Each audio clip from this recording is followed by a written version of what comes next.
అందరికీ నమస్కారం. ఈరోజు ప్రపంచ తలసేమియా దినోత్సవంగా జరుపుకుంటూ ఉంటాం. అయితే ఏదైతే తలసేమియా వ్యాధిగ్రస్తులు దాదాపుగా మన భారతదేశంలో 145 కోట్ల జనాభా ఉంటే 3.5 కోట్ల మంది తలసేమియా వ్యాధిగ్రస్తులుగా ఈరోజు ఉండడం జరుగుతుంది. అందుకనే మనందరం కూడా రక్తదానం చేద్దాం. తలసేమియా వ్యాధిగ్రస్తులకి వాళ్ళ యొక్క ప్రాణాలను కాపాడే విధంగా మనం ముందుకెళ్దామని చెప్పి తెలియజేస్తున్నాను. అదేవిధంగా ఈరోజు తలసేమియా వ్యాధిగ్రస్తులు ఎవరైతే ఉన్నారో వాళ్ళ యొక్క వ్యాధి యొక్క తీవ్రతని బట్టి దాదాపుగా ప్రతి 15 నుంచి 20 రోజులకు ఒకసారి వీళ్ళకి రక్తము ఎక్కించాల్సి ఉంటుందన్నమాట. కాబట్టి ఏదైతే రక్తం ఎక్కించాలి అనంటే మనం ఆరోగ్యంగా ఉన్న ఎవరైతే మిగిలిన భారతీయులు మన అందరం కూడా రక్తదానం చేసే విధంగా ముందుకెళ్దాం.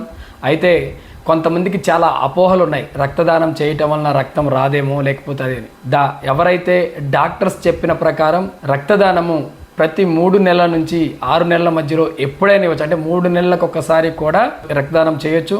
రక్తం ఇవ్వటం వలన మన బాడీలో రక్తం అభివృద్ధి చెందుతుంది, వృద్ధి చెందుతుంది. కాబట్టి మనం అందరం కూడా ముందుకు వచ్చేద్దామని చెప్పి తెలియజేస్తున్నాను. ఏదైతే రక్తదానం చేసిన తరువాత మనం ఆరోగ్యంగా అంటే కొన్ని టెస్టులు కూడా చేస్తూ ఉంటారు. కాబట్టి మన ఆరోగ్యంలో ఏదైనా ప్రాబ్లమ్స్ ఉన్నా కానీ ఆ రక్తదానం చేసినప్పుడు ఆ టెస్టుల ద్వారా ఉన్నా కానీ వాళ్ళు చెప్తూ ఉంటారు.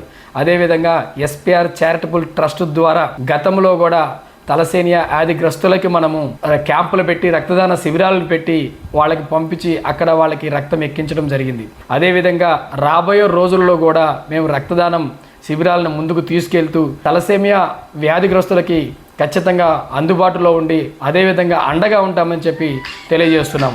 ముఖ్యంగా చెప్పాలి అని అంటే మనందరం కూడా ఎవరైతే ఈవెన్ తలసేమియా వ్యాధిగ్రస్తులకే కాకుండా దాదాపుగా మనందరం గ్రూప్స్లో చూస్తూ ఉంటాం. ఏ విధంగానంటే ఏ పాజిటివ్ బ్లడ్ కావాలి, ఓ పాజిటివ్ బ్లడ్ కావాలి అని చెప్పి మీ అందరికీ ఈరోజు తెలియజేయండి ఏమనగా రక్తదానం చేద్దాం, ప్రాణాలను కాపాడుదాం.